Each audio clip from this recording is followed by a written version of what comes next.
Hello, everyone. It's wonderful to be together again. In the month of September, our small group sessions will focus on the life of Apostle Paul. His journey from his birthplace in Tarsus to being an ardent persecutor of Christians to ultimately becoming a zealous messenger of the gospel is an example to all of us that God's plans are certainly above our own. Our sessions this month will specifically focus on the following: Paul's early life and unwitting preparation for his Christian mission, becoming the instrument God would use to share the good news of Jesus with the Gentiles, and finally, how being rooted in Christ gave Paul the strength to persevere in spite of struggles and obstacles. Let's begin by learning about Paul's life before his encounter with Jesus on the road to Damascus. During your schooling, did you ever think to yourself, when am I ever going to use this in life? And then, years later, did you find yourself employing that very thing you thought you'd never use? God began preparing Paul for his future work long before he met Jesus.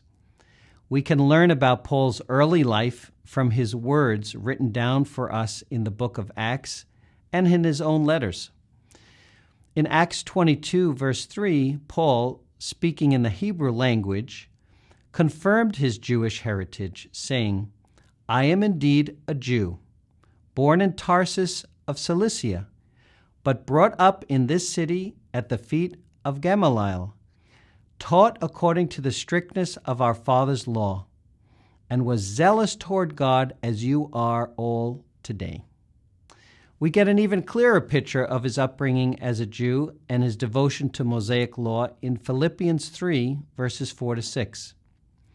If anyone else thinks he may have confidence in the flesh, I more so, circumcised the 8th day, of the stock of Israel, of the tribe of Benjamin, a Hebrew of the Hebrews, concerning the law, a Pharisee, concerning zeal, persecuting the church, concerning the righteousness which is in the law, blameless.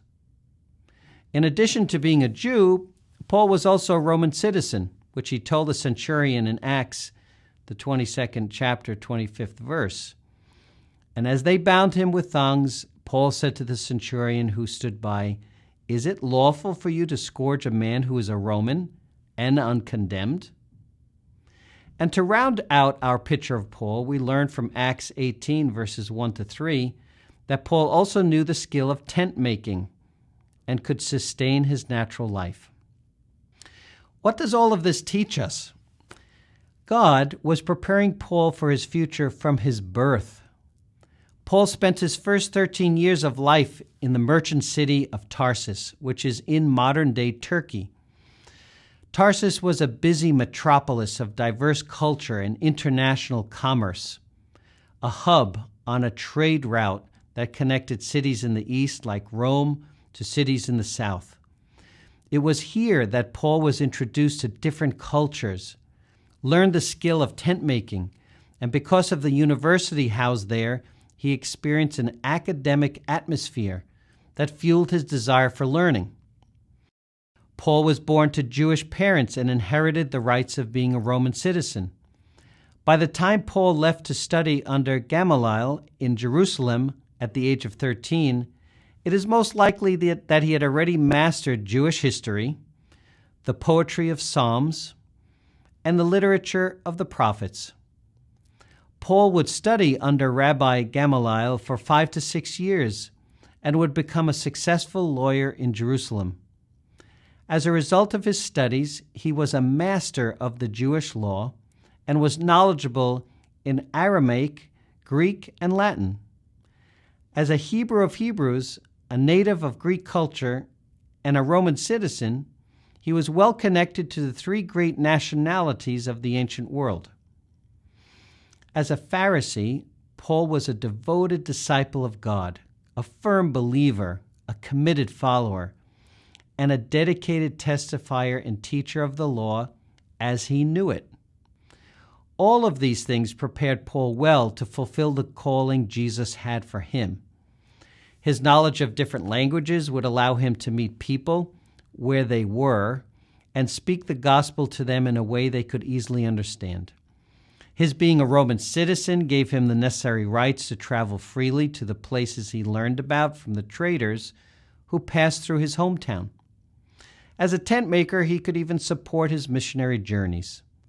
His knowledge of the Old Testament and the Jewish law would assist him in speaking to the Jewish people and explaining to them the difference and beauty in believing and following Jesus Christ. But most importantly, Paul was already a disciple of God in that he completely bowed to the will of God as he was taught it.